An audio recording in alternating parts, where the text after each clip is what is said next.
Well, first of all, my wife Lorraine and I would like to express what a pleasure it is to be back home here and to be with you at this special occasion.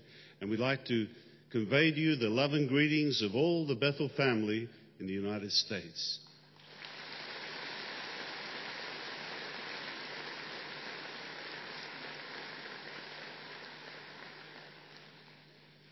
Do you think that the world is getting better or worse?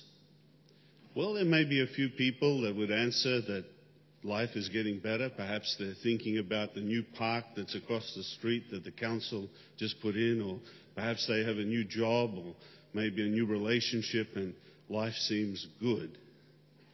But for the majority of mankind, when we step back and look at the world scene, I'm sure most thinking persons today would agree that the world is getting worse.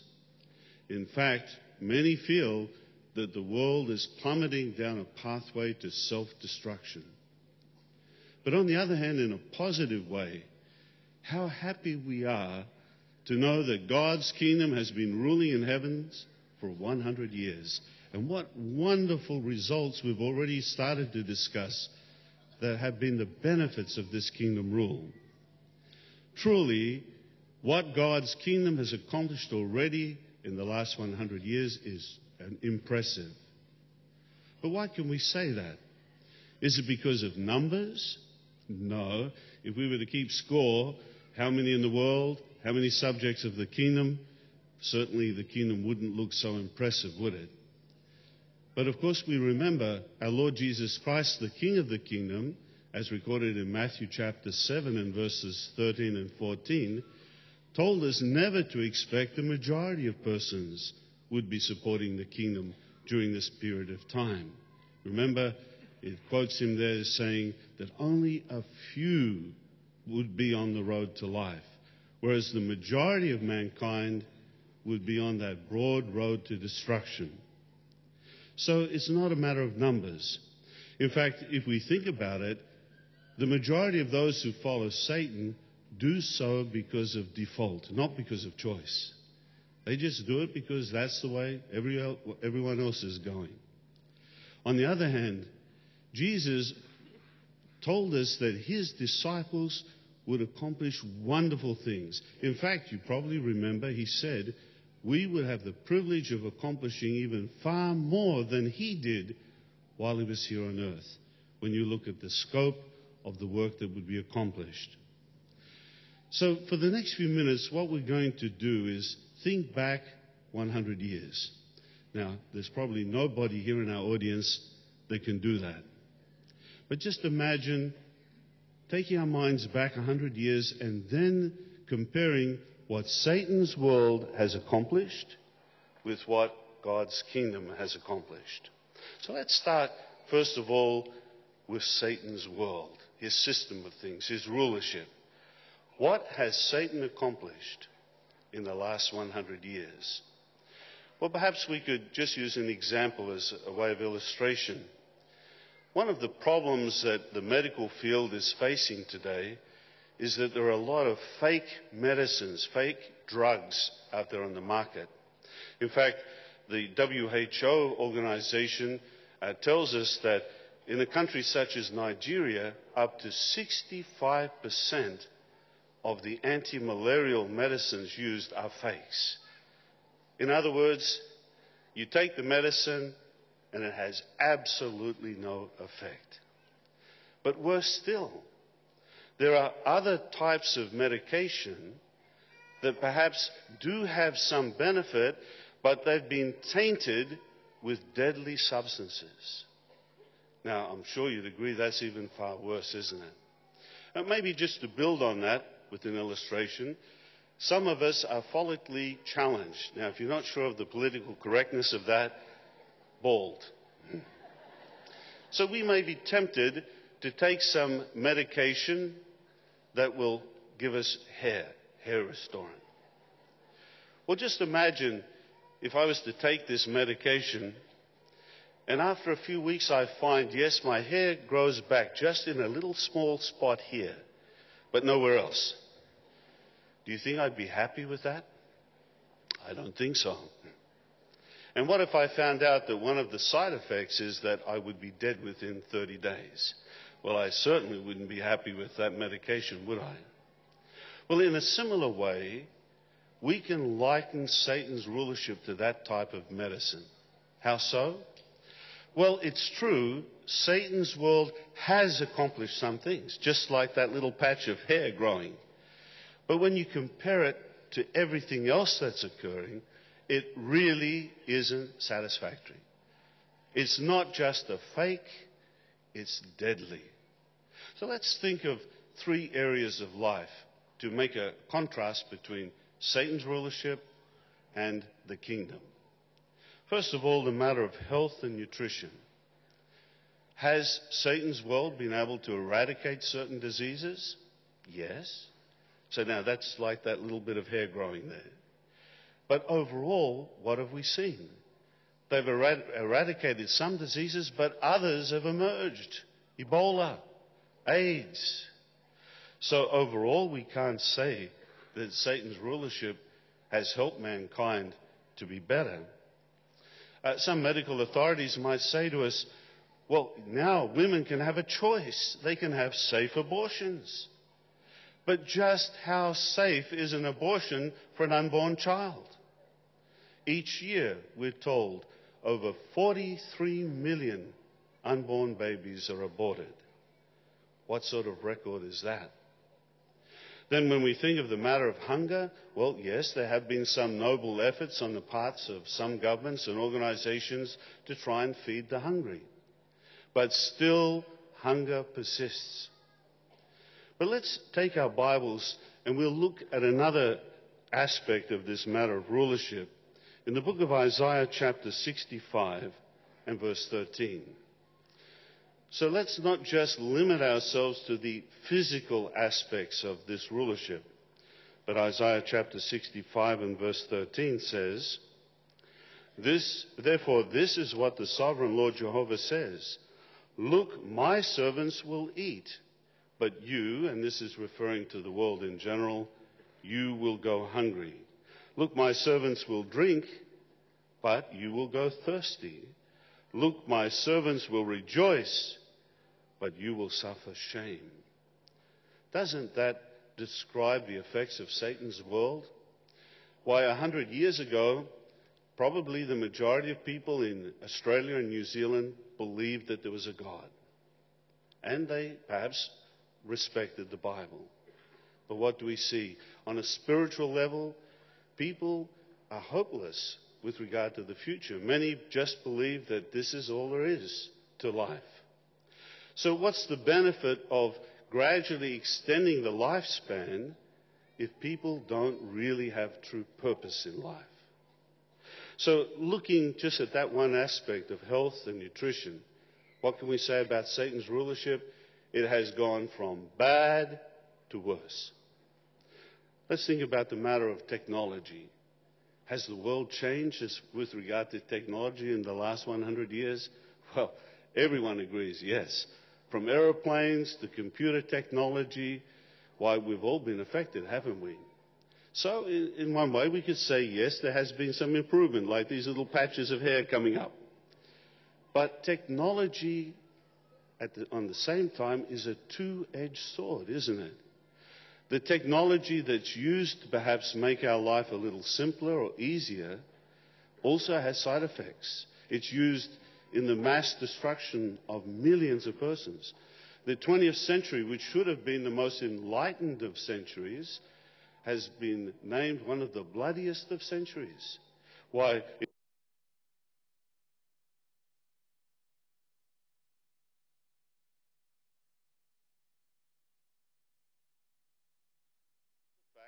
That technology allows people to kill more people quickly.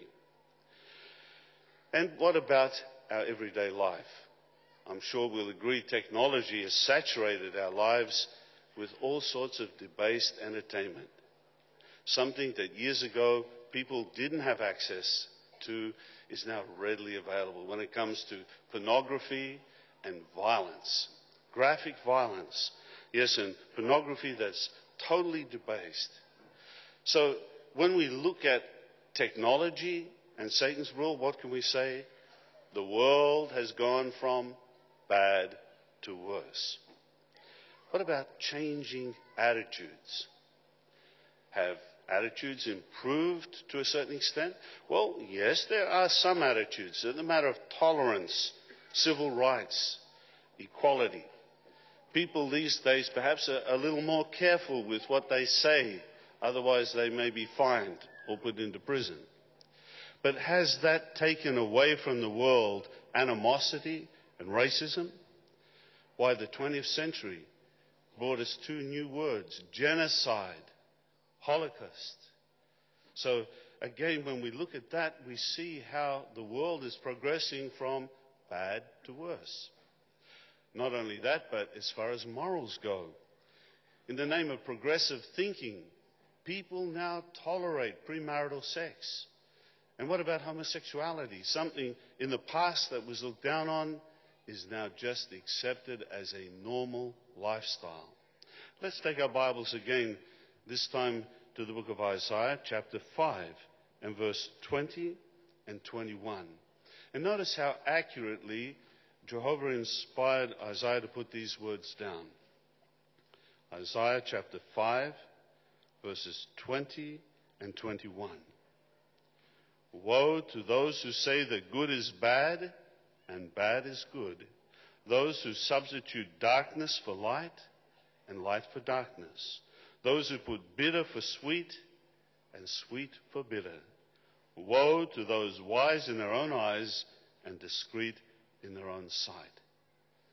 Don't you feel that's exactly what Satan's world has done over the last 100 years?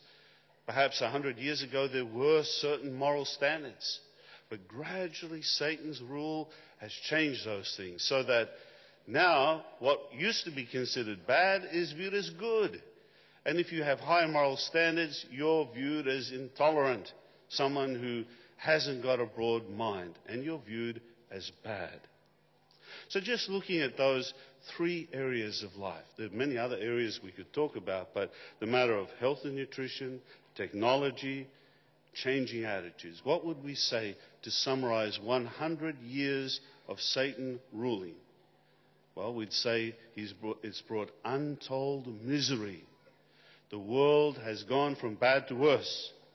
And that's because Satan is an angel of light. He just pretends to be an angel of light. As our Revised Version says now, he disguises himself. So his rulership may have little benefits here and there, but it's just like the person who has that hair restorant and finds out the side effect is death. Well, enough of the negative side of things. We don't want you to be depressed.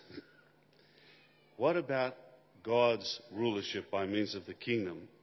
Has there been a change there? Yes. We can say it's gone from good to better. On the matter of spiritual nutrition and health, what have we seen? Well, just after the kingdom was established in heaven in 1914, Jesus in 1919 appointed a faithful slave. And this faithful slave has consistently given us spiritual food at the right time. And how well we are fed. And not only in English or some of the major languages, but over 700 languages. That seems nearly impossible. And when we think about it, each year, like last year, 90 million books and Bibles were printed, 1.3 billion magazines. Just after the kingdom was established, the Consolation started to be printed. And of course, we know it today as the Awake. And shortly thereafter, the Bulletin was started, which now we refer to as our Kingdom Ministry. So there are so many things that Jesus has given us by means of the kingdom arrangement. At conventions like this one, see, shortly after the kingdom was established, they had tremendous conventions in 1919, 1922. You can list the dates, 1958, 63, and now here we are at this wonderful international convention and the regional conventions tied in, celebrating 100 years of kingdom rule. So how do we feel about that? Well, we can say that the kingdom has given us benefits during that time. Not only spiritually, but how often have we heard that when there's a disaster, Jehovah's people are among the first to the disaster scene, helping their brothers and sisters. So in every aspect there of our spiritual health and also physically speaking, the kingdom has looked after us. Now what about technology? Well, as we said, the world has used technology in a negative way, but what about Jehovah's kingdom? Well, the same year that the kingdom was established, the photo drama of creation was being shown. Then we use radio, phonographs, sound cars, and now we have JW.org and JW Broadcasting this month. How do you feel about that?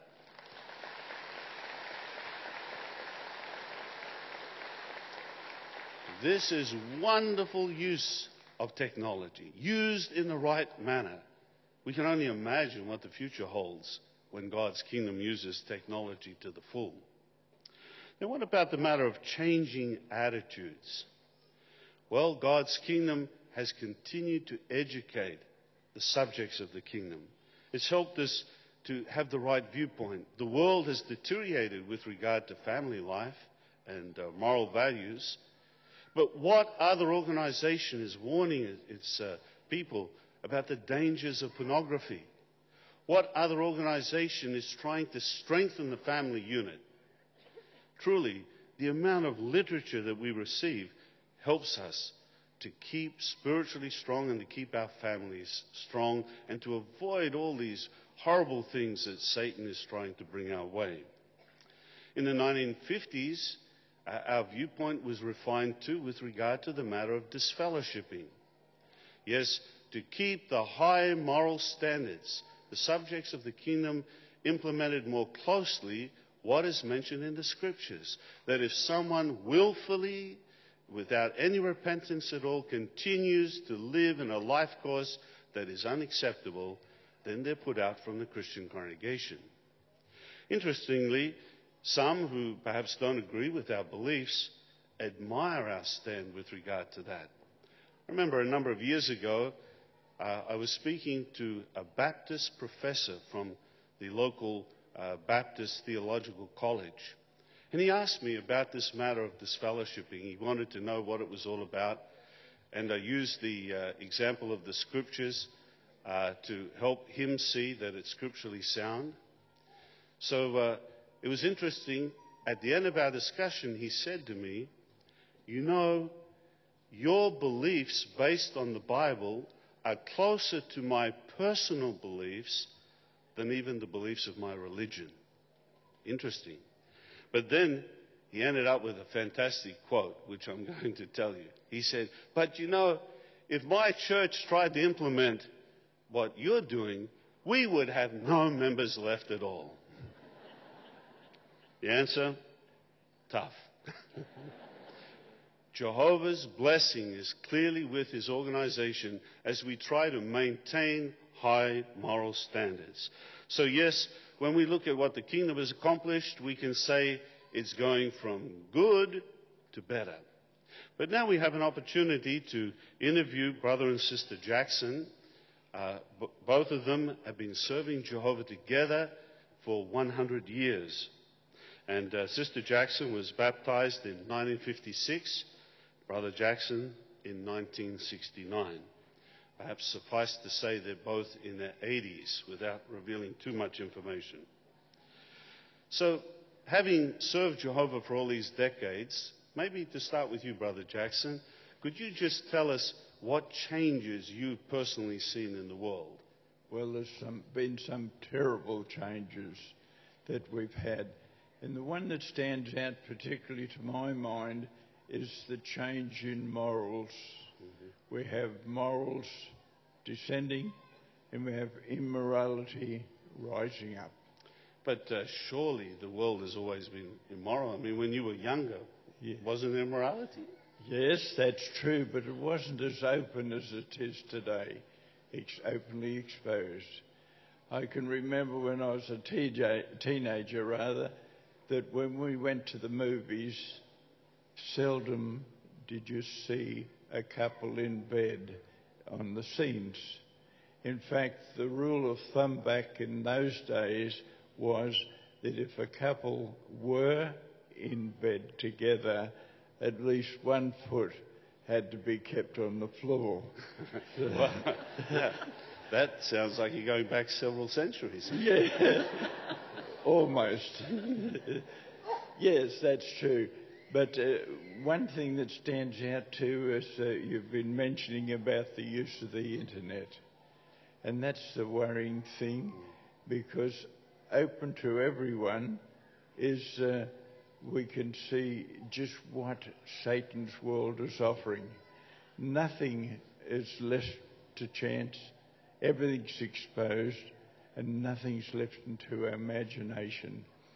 And with the immorality that we can freely see, it's certainly Satan has hold on people.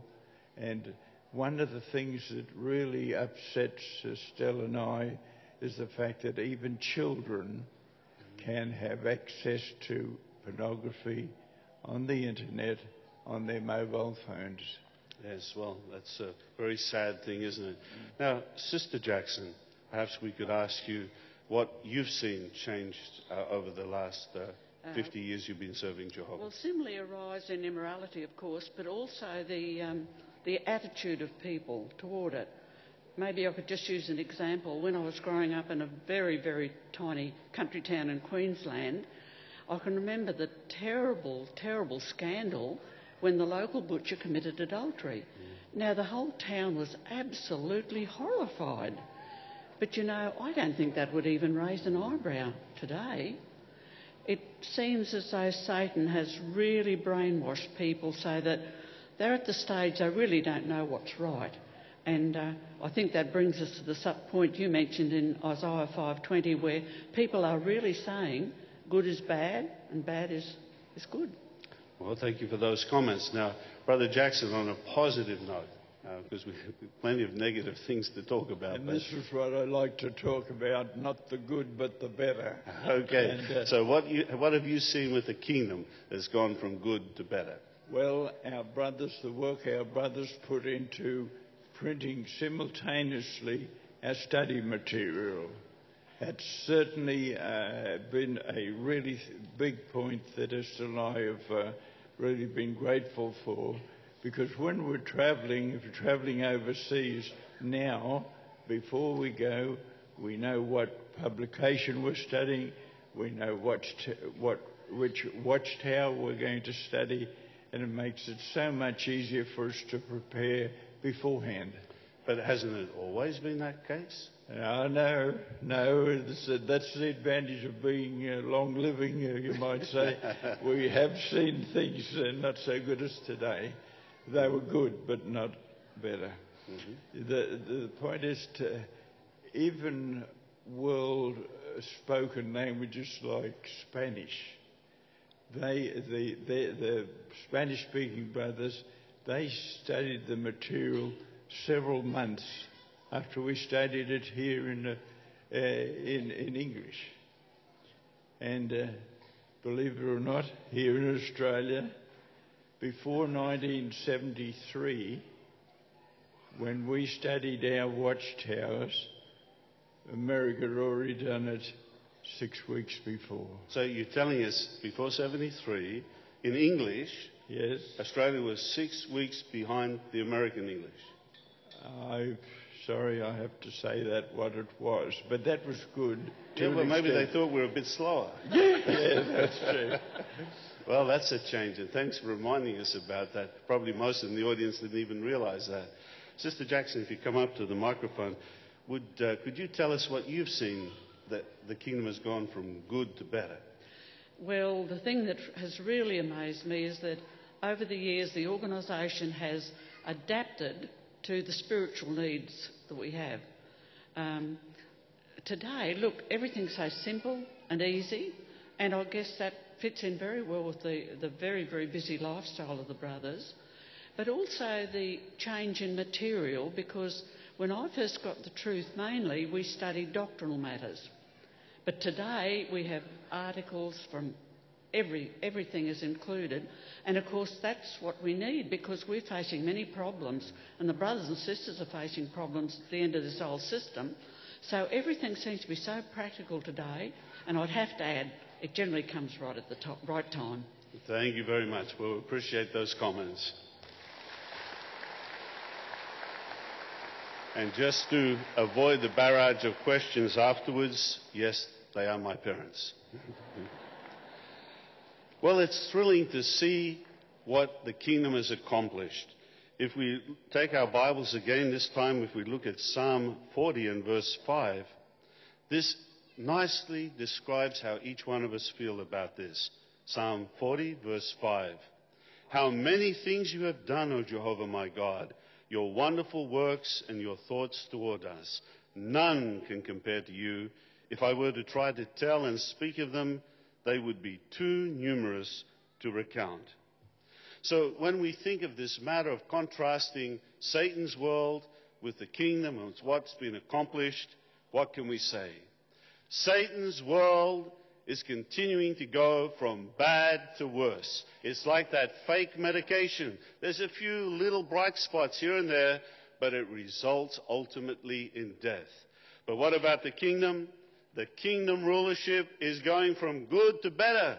And it's going fast. It's like one governing body member mentioned recently. He said, as the governing body, if we don't keep up with the chariot, we'll get run over. So, yes, we can say the kingdom is going from good to better, and you know what else? The best is yet to come.